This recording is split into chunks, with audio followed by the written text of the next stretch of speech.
नमस्कार छात्रों, जैसा कि मैंने कहा था कि क्लास 7th का मैं एक गेस पेपर गेस क्वेश्चन जो परीक्षा में आपकी आ सकते हैं वो बनाऊंगी। तो आज उन प्रश्नों के उत्तर का पहला वीडियो पार्ट 1। तो चलो शुरू करते हैं। जल्दी से मैं पढ़ के भी बता देती हूँ आपको प्रश्नों के उत्तर, ठीक है। तो चलो शुरू करते हैं।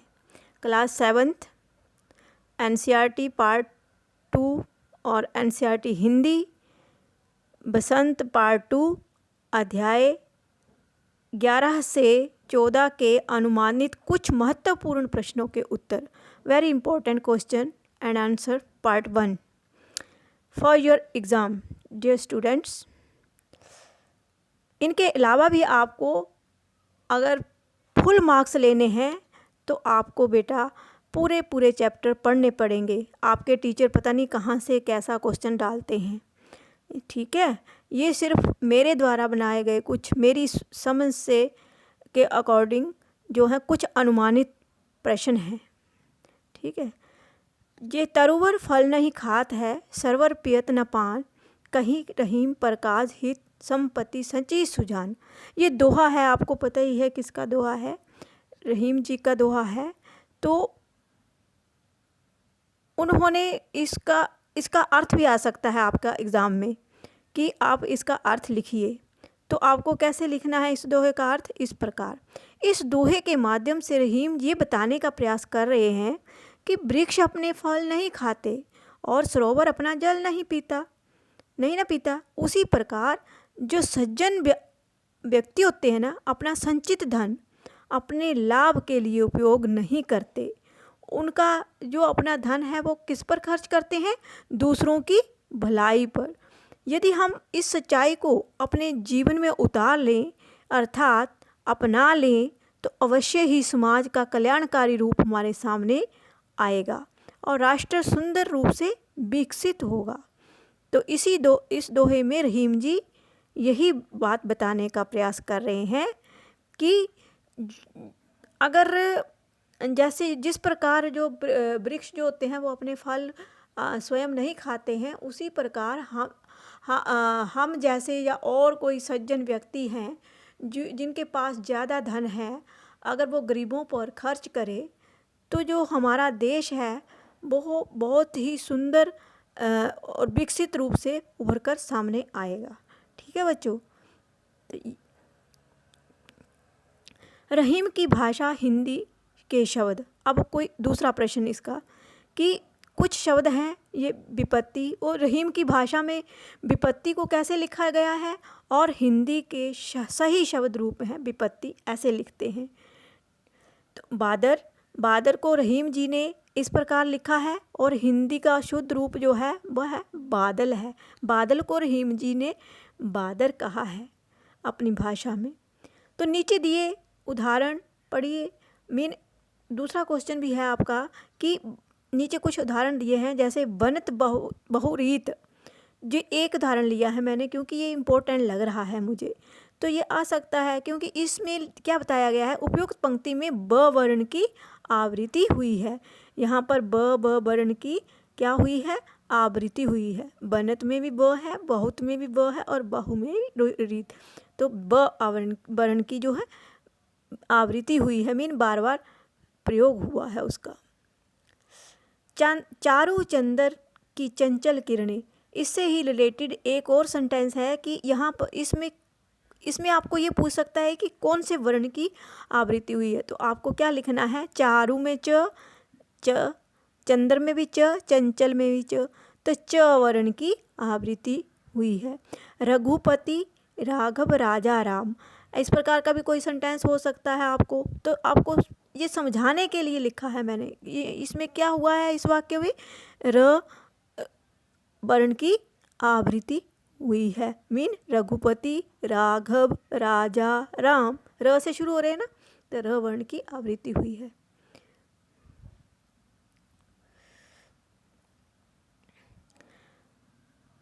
कंचे जब जोर से निकलकर अपू के मन की कल्पना में समा जाते हैं तब क्या होता है? जब कंचे अप्पू की कल्पना से समा जाते हैं तो क्या होता है?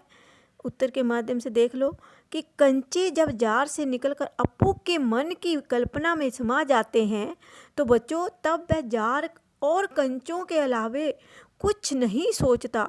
उसे कल्पना की दुनिया में लगता है कि जैसे कंचों का जार बड़ा होकर आसमान सा बड़ा हो गया है। कैसा हो गया है? आसमान सा बड़ा, और वह उसके भीतर मीन अंदर समा गया है। वह अकेला ही कंचे चारों ओर बिखेरता हुआ मज़े से खेल रहा था। आंवले सा गोल हरी लकीर वाले सफ़ेद गोल कंचे उसके दिमाग में पूरी तरह छा गए। मास्टर जी पाठ में रेलगाड़ी के बारे में पढ़ा रहे थे, लेकिन उसका ध्यान पढ़ाई में नहीं था। वह तो केवल कंचों के बारे में ही सोच रहा था। कौन सोच रहा था कंचों के बारे में? अप्पू। इसके लिए मास्टर जी से डांट भी खाई। किसने डांट खाई?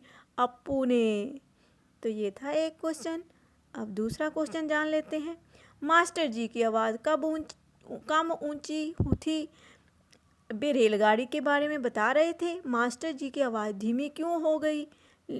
इसके बारे में आपको बताना है कि मास्टर जी की आवाज़ क्यों धीमी हो गई थी, क्यों स्लो हो गई थी। तो जब मास्टर जी ने कक्षा के बच्चों को रेलगाड़ी का पाठ पढ़ाना शुरू किया था तब उनकी आवाज़ ऊंची थी, क्योंकि वे सभी बच्चों का ध्यान आकर्षित करना चाहते थे अपनी ओर।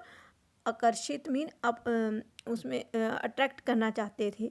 ध्यानपूर्वक पाठ को सुन सकें बच्चे, जो हैं ध्यानपूर्वक पाठ को सुन सके। जब पाठ शुरू हो गया तब बच्चे ध्यानपूर्वक उनकी बातें सुनने लगे तो उनकी आवाज़ एकाएक धीमी भी हो गई, क्योंकि उनको पता चल गया कि बच्चे ध्यानपूर्वक पढ़ रहे हैं, इसलिए धीमी हो गई। मुहावरों का वाक्यों में प्रयोग भी आ सकता है आपको आपकी परीक्षा में, कि कुछ मुहावरे दिए होंगे और उनको आपको अर्थ आते होंगे तो आप उसका वाक्य में प्रयोग इजी से कर सकते हैं। यहाँ पर है दांतों तले उंगली दबाना, मीन आश्चर्य प्रकट करना। दांतों तले उंगली दबाना मीन आश्चर्य प्रकट करना। तो इसका वाक्य क्या बनेगा वो आप बना सकते हैं अपने मन से। अन्य मुहावरे हक्का बक्का रह जाना, मित्र की दुर्घटना का समाचार सुनकर मैं हक्का बक्का रह गया।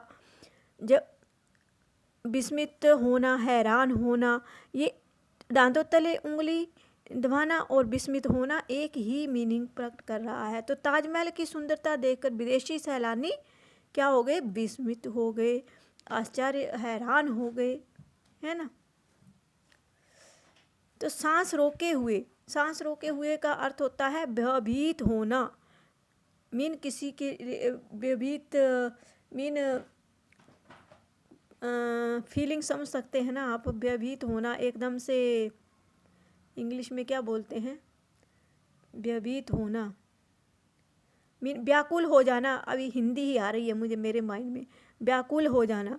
दम साधे हुए, सभी छात्र जो थे दम साधे हुए किसका इंतजार कर रहे? परीक्षा परिणाम का इंतजार कर रहे हैं। प्राण सूख जाना, सामने शेर को देखते ही शिकारी के प्राण सूख गए। आपके साथ भी होता होगा कई बार से सांप देखने पर भी कई बच्चों के प्राण सूख जाते हैं। बच्चों के क्या, बड़ों के भी सूख जाते हैं सांप को देखकर। ठीक है। विशेषण कभी कभी एक से अधिक शब्दों के भी होते हैं। नीचे लिखे वाक्यों में रेखांकित हिस्से क्रमशः रकम और कंचे के बारे में बताते हैं, इसलिए वे विशेषण हैं। तो मैंने पहले भी ये प्रश्नों के उत्तर समझाए हुए हैं, आज तो सिर्फ रीडिंग करके ही बता रही हूँ क्योंकि ये आपकी परीक्षा में आ सकते हैं। इनके अलावा भी आपको याद कर लेने हैं। मैं बार बार यही बात कह रही हूँ, यही करके नहीं जाना है परीक्षा में। अगर आपको पूरे मार्क्स लेने हैं तो इससे ज़्यादा पढ़ना है फुल पाठ को। ठंडी अंधेरी रात में मैं डर के कारण सो गया नहीं पाया। यहाँ पर जो विशेषण शब्द है ये ठंडी क्या है? विशेषण है। ठंडी अंधेरी रात, ठीक है। खट्टी मीठी गोलियाँ बच्चों को बहुत लुभाती हैं। खट्टी मीठी क्या है? किसकी विशेषता है? गोलियों की। तो यहाँ पर विशेषण शब्द क्या है? खट्टी मीठी। विशेष्य गोलियाँ, तो बच्चों को लुभाती हैं, आपको भी लुभाती होंगी, मीन अच्छी लगती हैं। ताज़ा स्वादिष्ट भोजन, तो ताज़ा स्वादिष्ट क्या है? यहाँ पर विशेषण कौन सा शब्द है? ताज़ा स्वादिष्ट। दो दो विशेषण प्रयोग हुए हैं, तो क्या है विशेष्य शब्द? भोजन। देखकर मेरे मुंह में पानी आ गया। स्वच्छ रंगीन कपड़े, स्वच्छ रंगीन कपड़े, दो दो विशेषण प्रयोग हुए हैं, किसके लिए? विशेषण शब्द कौन सा है यहाँ पर? स्वच्छ और रंगीन। कपड़े क्या है? विशेष्य, कपड़ों की विशेषता बता रहा है ना ये कलर। पहने वह लड़की सबको अपनी ओर क्या कर रही है? आकर्षित कर रही थी, अट्रैक्टिव कर रही थी। नीचे दी गई कविता की पंक्तियों को सामान्य वाक्य में बदलिए। नीचे पंक्तियां दी गई हैं, उनको सामान्य वाक्य में क्या बदलना है? आपको बदलना है। मीन ऐंठ बेचारी दबे पाँवों भागी, इसको हम अपनी भाषा में कैसे बोलेंगे? बेचारी ऐंठ दबे पाँवों भागी, भगी। जब किसी डब से निकल तिनका गया, तो इसको सीधा करके कैसे लिखेंगे? किसी ने डब से तिनका निकाला। आंख में तिनका पड़ने के बाद घमंडी की क्या दशा हुई थी? क्या दशा हुई थी आंख में तिनका पड़ने के बाद घमंडी की? घमंडी की आंख में तिनका पड़ने पर उसकी आंख क्या हो गई? लाल हो गई और दुखने लगी। वह बेचैन हो गया और उसका सारा ऐंठ समाप्त हो गया। ऐंठ होता है घमंड, उसका सारा घमंड जो था समाप्त हो गया।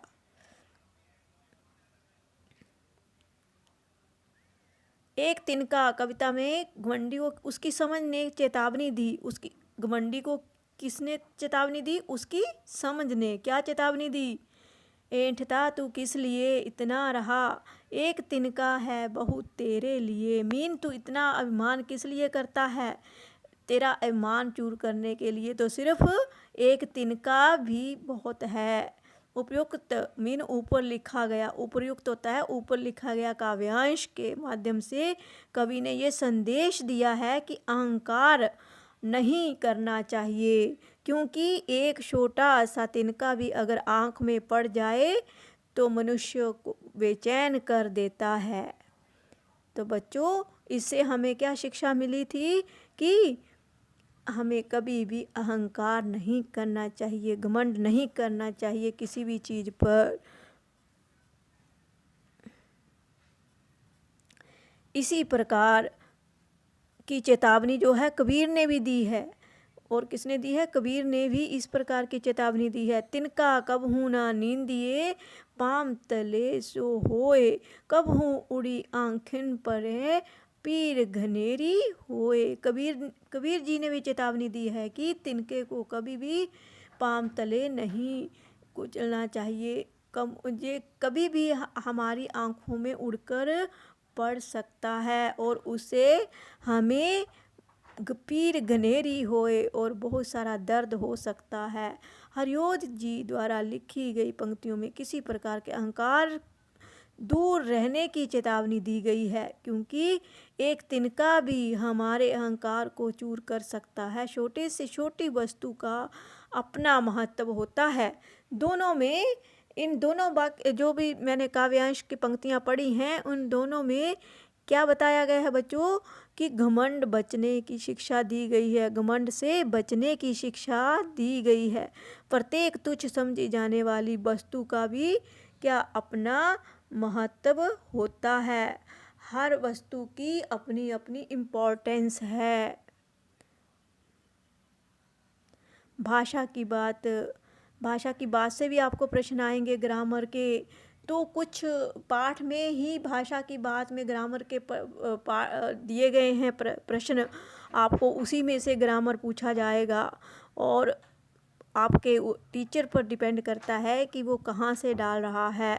मेरा सिर्फ ये अनुमान है कि ये प्रश्न जो हैं आ सकते हैं।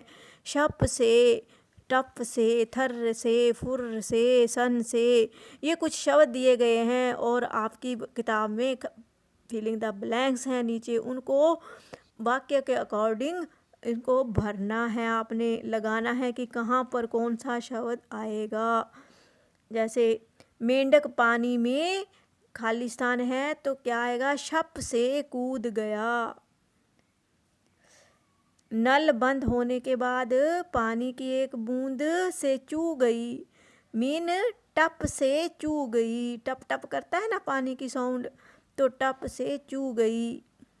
शोर होते ही चिड़िया ब्लैंक्स उड़ी। कैसे उड़ी, फुर्र से उड़ी।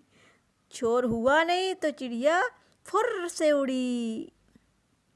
ठंडी हवा कैसे गुजरी, सन से, मीन हमारे कान ठर गए। जैसे ठंडी हवा आती है तो हमारे कान जो है ठंडे हो जाते हैं, हाथ ठंडे हो जाते हैं। तो सन से गुजरी, मैं ठंड से थर से कांप गया। मीन ठंड लगने के कारण क्या हुआ आप में, थर से कांप गया, कंपी उठ गई। आप भी कांपते हो ना, सर्दियों का मौसम चल रहा है आजकल। अगर आपके वहाँ भी सर्दी होती है तो आजकल ये फील किया जा सकता है, थर से कांपना।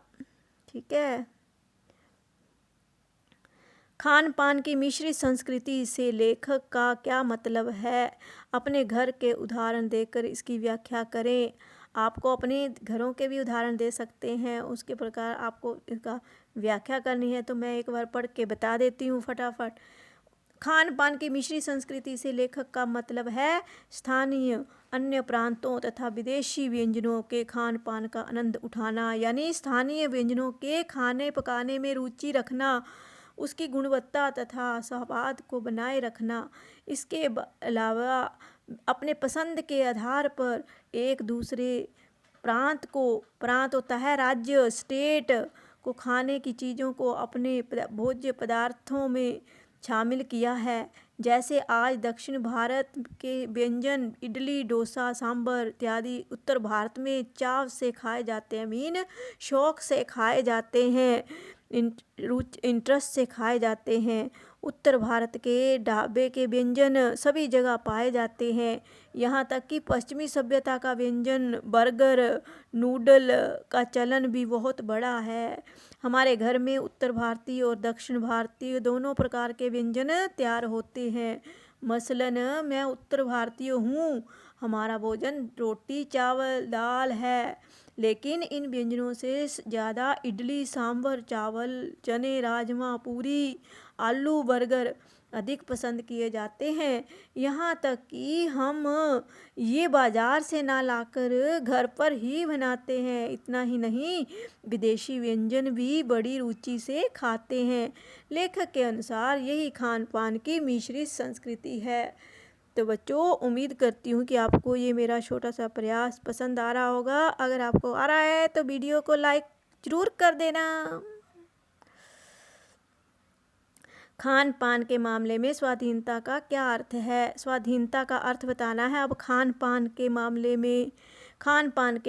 में बच्चों, स्वाधीनता का अर्थ है किसी विशेष स्थान के खाने पीने का विशेष व्यंजन, उसकी प्रसिद्धि दूर दूर तक हो। मसलन मुंबई की पाव भाजी, दिल्ली के छोले कुलचे, मथुरा के पेड़े, ये फेमस डिशेज़ हैं उसी जगह की। जैसे दिल्ली के हैं फेमस डिश क्या है, छोले कुलचे, मथुरा के पेड़े, आगरा का पेठा, नमकीन आदि।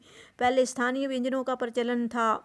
हर प्रदेश में किसी न किसी विशेष स्थान का कोई ना कोई व्यंजन अवश्य प्रसिद्ध होता है। भले ही ये चीज़ें आज देश के किसी कोने में मिल जाएंगी, लेकिन ये शहर वर्षों से इन चीज़ों के लिए प्रसिद्ध हैं। लेकिन आज खान पान की मिश्रित संस्कृति ने लोगों को खाने पीने के व्यंजनों में इतने विकल्प दे दिए हैं, मीन ऑप्शन दे दिए हैं कि स्थानीय व्यंजन प्रायः लुप्त होते जा रहे हैं।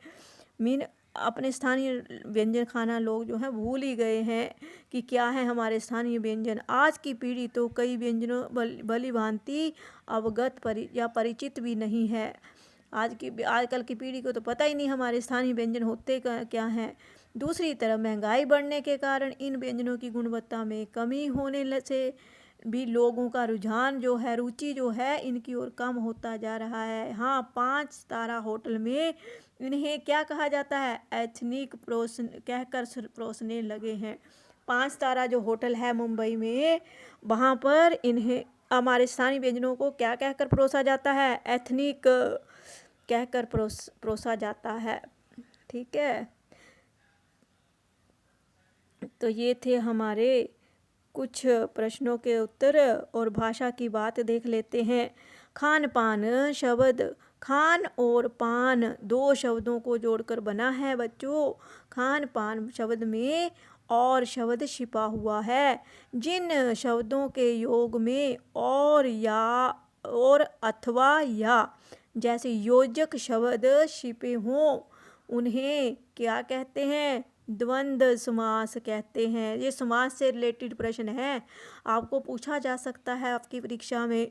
द्वंद्व समास के कुछ उदाहरण दिए गए हैं, इनका प्रयोग वाक्यों में कीजिए और अर्थ समझिए। तो इनका जो शब्द दिए गए हैं, कौन कौन से शब्द दिए गए हैं? सीना, प्रोना। अब द्वंद्व की पहचान मैंने पहले भी बताई थी, आप दूर से ही इसको पहचान सकते हैं कि ये द्वंद्व समास है। जहाँ पर ये योजक चिन्ह लगा होता है ना, उस वहीं पर और ऑपोजिट शब्द होते हैं, ऑपोजिट शब्द होते हैं और योजक चिन्ह लगा होता है, वहाँ पर विभक्ति का लोप हुआ होता है। वहाँ पर क्या कौन सा समास होता है? द्वंद्व समास। भला बुरा, चलना फिरना, मीन जिन वर्णों की आवृत्ति भी होती है कई बार लंबा लंबा, उसमें मत लगा देना क्योंकि वो गलत है। हमारे ऑपोजिट वर्ड होते हैं द्वंद्व समास में, जैसे माता पिता, भाई बहन, मित्र शत्रु, है ना। तो ये ऑपोजिट भी हैं और इसमें योजक चिन्ह भी लगा है, तो यहाँ पर द्वंद्व समास होता है। कहा सुनी, खास फूस, तो इन सभी शब्दों में क्या है? कौन सा समास है? द्वंद्व समास। अब इनका सेंटेंस बनाते हैं, वाक्य बनाते हैं। सीना प्रोना, नेहा सीने प्रोने की कला में काफ़ी अनुभवी है। भला बुरा, मैंने उसे भला बुरा कहा। चलना फिरना स्वास्थ्य के लिए क्या होता है? लाभदायक। लंबा चौड़ा, धनी राम का व्यापार लंबा चौड़ा है। कहा सुनी, सास बहू में खूब कहा सुनी हो गई। घास फूस, उसका घर घास फूस का बना है ना, अलग ऑपोजिट वर्ड सारे ही। तो यही है द्वंद्व समास की पहचान। तो आशा करती हूँ कि आपको ये जो अनुमानित परीक्षा से संबंधित प्रश्न हैं अच्छे लगे होंगे। अगर आपको बच्चों अच्छे लगे हैं तो वीडियो को शेयर ज़रूर कर देना और लाइक करके जाना ज़रूर। Thanks for watching. मिलते हैं पार्ट 2 में नेक्स्ट पार्ट के प्रश्नों के साथ।